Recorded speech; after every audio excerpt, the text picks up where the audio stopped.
Castle. Yeah. We're up to the second season now. Mm-hmm. For you, what sort of challenges, I guess, came up with that particular show as an actor? Well, that show, well, to start initially, when you get a part on a television show, there's a bunch of auditions. And I haven't auditioned in 12 years. I don't do it anymore not because I think I'm awesome, because I'm terrible at it. So my manager puts me in a position where when things come across his desk, we just refuse them to force an offer. And on that job, it was a mistake because all these actors had gone through like 7 auditions and mix and match and all these tests. And I get there and don't realize how big the scope of the world is, and I panicked. It's probably the biggest budget thing I've done in maybe 10 years. And I arrived the first day and there's like 300 people in period costumes in downtown Seattle where we shot the pilot. We shoot the show in Vancouver. And all this Nazi iconography on the side of buildings. I'm like, what the fuck have I signed on to? And then I started realizing like the producer of the show is Philip K. Dick's daughter, the guy that wrote the book. And that's a lot of responsibility. So I started panicking. And my first scene, it was pretty rough. There was a lot of things that, like German words that I hadn't thought of. So I wasn't prepared. But she came over to me, Issa Dick, Philip K. Dick's daughter, and said that they celebrated when I was cast. And her father would have loved it. And it eased me. And I was able to do it. And I really love being on the show. It's complicated because the first year, like the tone of it and just sort of the world that we live in the show, it's really depressing and it gets you. But then you get used to anything. And I remember the first time Hitler worked, and our names, not our character names, not our actual names, are on our trailer doors. So I'm like smoking a cigarette, walking to makeup. I'm like, oh, Hitler's here today. Took a picture of it and post. And so we're so used to that sort of like iconography and the idea of the world that we live in. It's our job. Last year at San Diego Comic-Con, the show did this pop-up experience where we had to all go and like tour around. It's like virtual. We had all our sets there. It was a virtual reality thing where you could walk around our world. And so they're like, go there in your off time and take some photos. So we were on our way to the IMDb yacht, and we were drunk out of our fucking minds. And because that's what you do at Comic-Con, you have like 12 hours of press in the day, and then at night you get wasted. And it's like, also it's like a reunion. You see people like, I see Jared and Jensen from Supernatural, people that I don't see all the time, people that I've known for, the entirety of my career, including, what's his name? Who's the little short guys in Austin Powers? Tony Troy. No, the taller short guy. Seth Green. Seth Green. He hates me for some reason. And he's always hated me my whole career. I think because he's best friends with Breckin Meyer, and Breckin somehow thought that I stole his thunder in Road Trip, which is my first film. I was like such an innocent kid, so happy to be in Hollywood. I couldn't believe it. And so this guy's always hated me. So the year before, I'll get back to my story in a minute, but the year before, there's a party at Comic-Con in San Diego, the Entertainment Weekly party. It's like how we close it out. So every person who's invited, basically every celebrity, goes to this. So I woke up to Seth Green and I am hammered. And he's hammered too, and he was like, I don't know why we've always, had a problem. And I'm like, he's this tall, and I'm like, I don't know why we've always had a problem. and I was like, we should be friends. And I'm like, oh, cool. And I'm so drunk. I don't know why I did it. I pet his head, and I kissed the top of it, and he's immediately furious. And my buddy was like, you just fucking touched a little person on top of the head. They hate that. Now he hates me again. Anyway, so last year we're going to the IMDb yacht, and we stumbled past our experience, and we had the security guard let us in. So we're taking photos, because they told us to tweet things. We take photos in front of me and the cast and a couple of my local buddies. Take photos on the set. And then we took one photo in Hitler's office, and we posted it on Twitter. And it's up for like in 2 days. At like 4 o'clock in the morning on Sunday, I get a call from Amazon Publicity in New York City. Take that photo down. It was a photo of us in front of a photo of Hitler. Because it was his office, and he had a picture of himself above his desk. It did not even occur to me. So you get used to, the point of the story is you get used to anything. It's just the world that we live in now. But it's a great show. We start our 3rd season in 2 weeks. Cool. Yeah.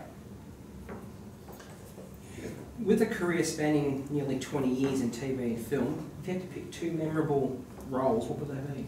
Oh wow. I mean, that's hard. Road Trip was my first movie. It changed my life. I literally went from working in a law firm to 6 months later being on the Tonight Show. It was that fast. It was amazing. I felt at that point in my life that everything that I ever wished for as a little boy was coming true. And it was a feeling that I couldn't believe. Probably next would be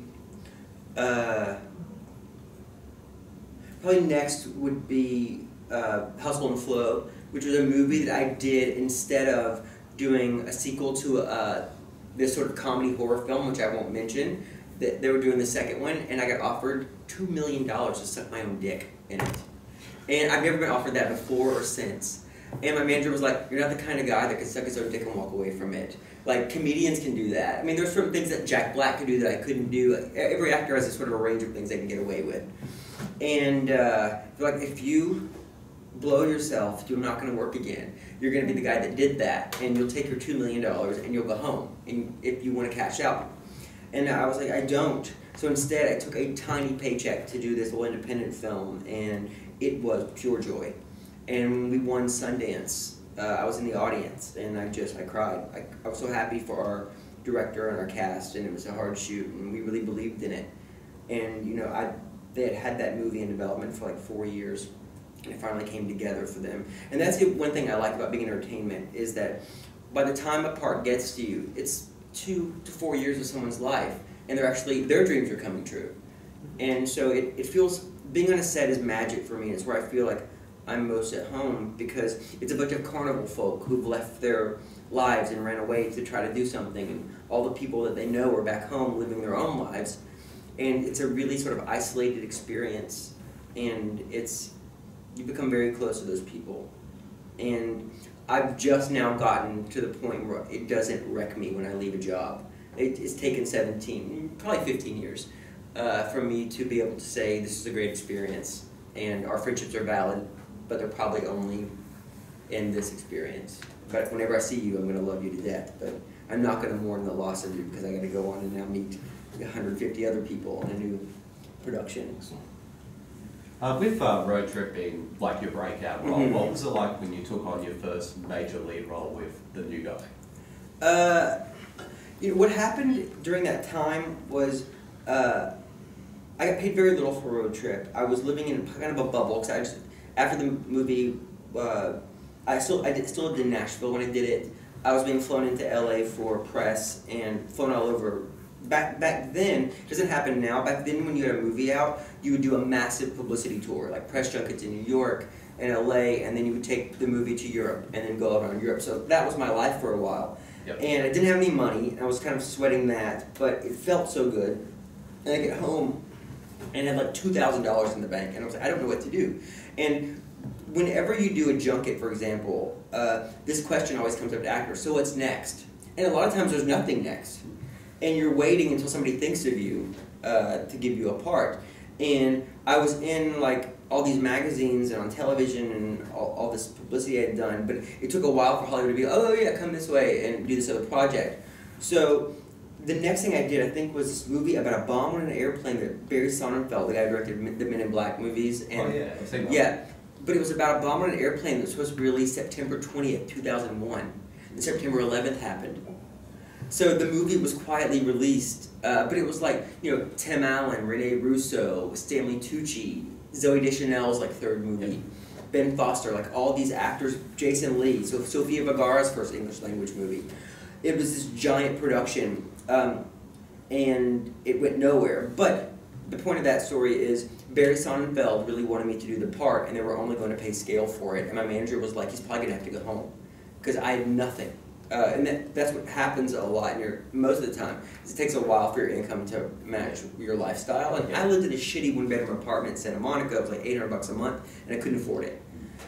And that's the other thing, is that the publicity takes away from your ability to be able to do another job right away. And my manager was like, he needs this amount of money probably just to keep going, and Barry paid it to me. So I owe him basically my career.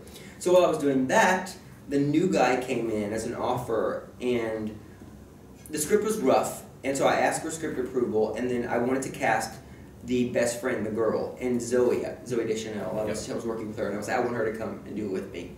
So it was like I had a friend who came with me, so it was like, it didn't feel weird or scary. Yeah. Also, I think just naively, there's a lot to be said for being too stupid to know that you could fail. It seemed easy when I first started. People were just handing me roles, like, really, I think I did my first 3 years, like 12 movies. So it seemed really easy, and I didn't know it wasn't easy until like 2009, which was like 9 years later. And I was like, this is really hard to keep going and sustain yourself, and you have to make really wise choices, and people judge you. And the other thing that I had to deal with was the media. Because I don't look like the typical Hollywood actor, the media came for me. They would praise my performances. Like, I've honestly never had a bad performance review in my career, but they would pat me on the back and then stab me by taking a jab at my appearance. I think the New York Times wrote an article once, like, Human Bookmark DJ Qualls shines. The Memphis Commercial Appeal called me an Auschwitz survivor. Like, all this kind of terrible negative shit when I first started, and it broke my heart. And I would read all that stuff and I would cry. Because my dreams were coming true, but I never expected this. I never thought that people would come for me when I'm doing my job and I'm doing the best that I can, and doing better than that. I think I'm doing well, and I'm surviving in an industry that is stacked against me, and that stopped probably maybe 5 years ago. You become part of the zeitgeist after a while, and people are just like, you're one of us. He's our, goofy-looking cousin John. And he comes to the family reunion, and nobody thinks about it, and that's been really great. Just sort of, that said, Hollywood has never made me feel like I don't belong. It's always the sort of the outside of it, like the people that write about it, want to take shots, and everybody thinks they're Howard Stern. It was like the beginning of that, when Howard Stern was like a shock jock and saying terrible stuff about people to their faces. And so the media for a while was doing that. And it was the birth of TMZ, and that was an interesting period because you would get jobs from going out. So, like I was hanging out with Lindsay Lohan and all these, if you had famous friends, it made you look famous, because Hollywood's a giant high school. So you would get jobs from doing that kind of stuff until people stopped showing up for work. I think I was in New York doing something, and then I get a call that the bar that, LA nightlife was really organized. Monday nights was Joseph's, Tuesday nights was this bar, And I think our Thursday night place was a bar at the Roosevelt, and it got raided by the cops because suddenly somebody was like, how are the Olsen twins and Lindsay Lohan, they're all 19 years old, staggering out of this bar drunk? And it changed. Everything changed in an instant. All of a sudden, it looked bad to be seen going out. And TMZ was the beginning of, I think, actors really becoming aware of the power of their personal lives and publicity. And I saw that, and I made the choice right then. I was like, I'm only going to trade on my work. I'm not going to trade on. I never talk about my friends. I never talk about who I'm dating. I never talk about any of that stuff because it's not for sale. But all that's a learning curve. There's no mentoring in this business. There's no way. How do you know? What's interesting about being an actor now for 17 years is that when I started, it was like it was your class of people, like Jessica Alba and Paul Walker and Brittany Murphy and all these people who were in my class, and to see who's died or whose careers have stalled or who's become super famous or who's gone crazy. That's really interesting to look around me and see what has happened to all of us. And honestly, it's made me withdraw from being close with actors. I need some sort of sanity. My two best friends, one's a doctor, and one is a commercial wheat farmer. Two good friends to have. Just sort of playing into your answers about sort of being typecast. Did you ever feel in your early days that you were the goofy cousin stereotype, or you were the nerdish one, and that's all you were going to get? Or well, when I remember having, you know who Amy Smart is? Yep. She was the blonde in Road Trip. I remember, and she's best friends with Ollie Larder. You know who she is? She's okay. I'm not trying to name drop. I'm trying to give you context and stories. It's probably gonna name drop and talk about Jay-Z or Oprah or somebody. Great people. Anyway, so I was having lunch with Amy Smart, like maybe 3 years into my career, and I was kind of bummed out. She's like, "What's wrong with you?" I was like, "I'm typecast. Like I was working all the time and doing well financially, and I was having a good time, but everybody thinks when they first start that they're gonna win an Oscar for the best, dramatic actor or something. It's what you want. And we were like in our mid-20s, and I was, had all those ideas still, and who knows what's gonna happen. I don't say that I don't have them anymore, but I'm more happy with where I am now. I'm content. But I was talking to Amy, and I said, I'm typecast. And she was like, you're cast. Do you know how hard it is for me to get a job? And she was working well before I became an actor, and I looked at her, and I thought she was a famous person and a star. And to hear that it's hard for us as a group of people, as to sustain ourselves and keep going. And if you find something that you're good at, and Hollywood will cast you in those roles, then it's your responsibility to do an independent film, to get a little further away from that, or do a guest spot on a TV show and get a little further away from that. Because people will let you try to do other things, but they probably won't let you do it in a big budget studio film. Because they only want to do, look at the movies that are produced there. Like the title tells you the couples retreat. It's the whole movie. You've seen the whole movie if you've seen the poster. And that's what Hollywood is. And if you want to be an artist or an actor, then you find something that won't pay you what you're used to, or the conditions will be a little hard, and you try. Early in my career also, I remember seeing an interview with Julia Roberts, and the interviewer said, you haven't done a movie in 2 years, and she said, well, show me a movie I should have been in 2 years. And even as a young performer, I thought, there was an independent film out there from a kid just out of film school that's probably had an awesome script that you would have been able to finance just by your name. So you can't say that. There was probably not a $20 million paycheck out there for you that you should have been in. But it's our responsibility as performers to do that and also to give back. My closest friend who's in the business is a writer-director, and how I met him was that he wrote a short and used his mother's life insurance movie to finance it. And a casting director who's a really big deal in LA, who I casually knew, she cast me in Breaking Bad, sent me a letter saying, he wrote the script for you, he's using his mother's life insurance to pay for it. If you don't do this, you're an asshole, because it's your job to give back, because you've been given so much. And she's right. So I look at it like that. I don't feel typecast anymore. And even when I was typecast, what a privileged place to be in. So it takes all these years to, if you have any sort of ability to see yourself from here and not just be mired down in your own bullshit, to look back and go, this is awesome. It's like how every young person looks back, old person looks back at pictures of them and is like, look at how hot I used to be. But you never know when you're there. And so I pride myself now on being, like, I'm in my late 30s now, of being like, all the time, like, this is fucking dope. Like, I'm Australian, I didn't pay to come here. That is cool. I don't know how we start talking about this. We're enthralled listening, man. Keep talking all day. We'll wrap it up in a few minutes. Yeah. So Get just some questions in. yeah, cool. So one of the things I wanted to touch on, you were sort of talking about, I guess, unique productions. And to me, Fargo has been one of those TV series that has just every season it gets so crazier good. and crazier and better. One of the things that I wanted to know, particularly with your character, he's so briefly in the show, but yet has such a impact. And he was listed as the character title as Golem. Yeah. Was that done on purpose? Did Noah Hawley specifically want your character to be representative of that mythological creature, or is yes, okay. Golem's I think a Jewish mythological creature who's sort of formed from clay, like a shapeshifter. Yeah. I did that. I was supposed to come to Australia for Perth and Adelaide, and I had to cancel 2 days before because I'd gotten offered this part on Fargo, and I had to go. When Noah Hawley wants you to do something, you do it. And I'm a big fan of the show. And I loved it because it was like a silent film. The character has 4 lines in both episodes. And I love that. I once got so high on marijuana, I thought I was Mary Pickford reincarnated, the silent film star, which is a story I'll tell you at another time. But it made me giggle because it was like a silent film role. And when I had that freak out, and I can't smoke weed anymore because of that actually.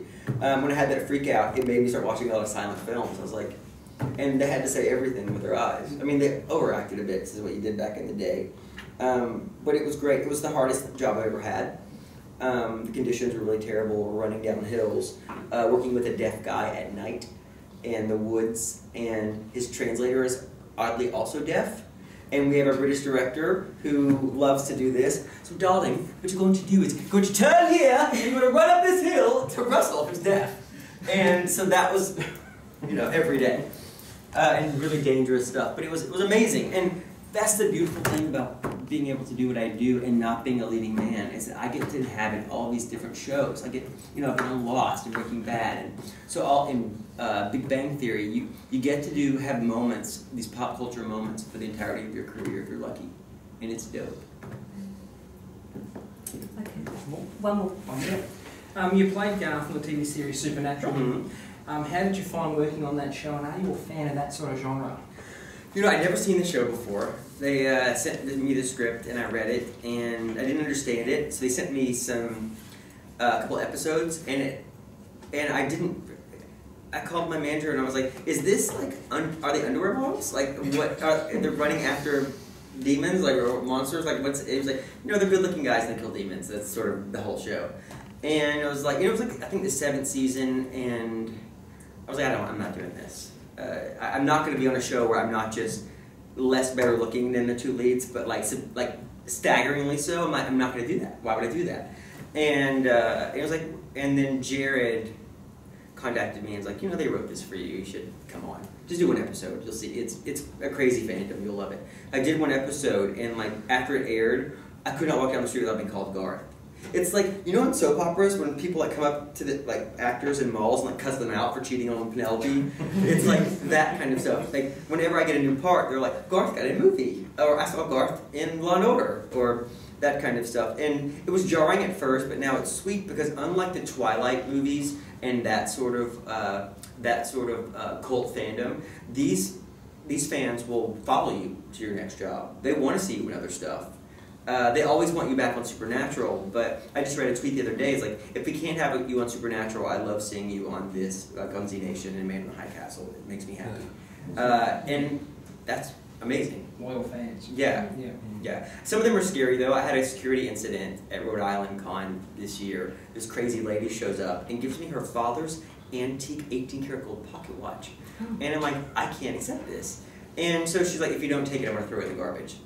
So I took it, and then the next day she brings me a 20-page pack of a letter that she wrote to me, and gift certificates to a restaurant in Boston, and a coffee card, and all this random stuff, and pages from her personal journal, and I'm like, I'm worried because and so then she kept standing at my table, and the thing about when you do these things, people come and they travel to see you, is that you owe them at least 60 seconds of undivided attention where you're talking to them and asking them things, and I never want to be somebody's bad experience, but she wouldn't leave, and she would come into my line when I was trying to talk to kids, and so finally she had to be removed. So she shows up the 3rd day, the last day, and demands the watch back, and I'm like, it's in the bottom of my bag in my room, here's my room key, go get it. So I sent somebody up and gave it to her, and then 2 weeks ago, I get a package to my home address, an apology package from her. She found my home address.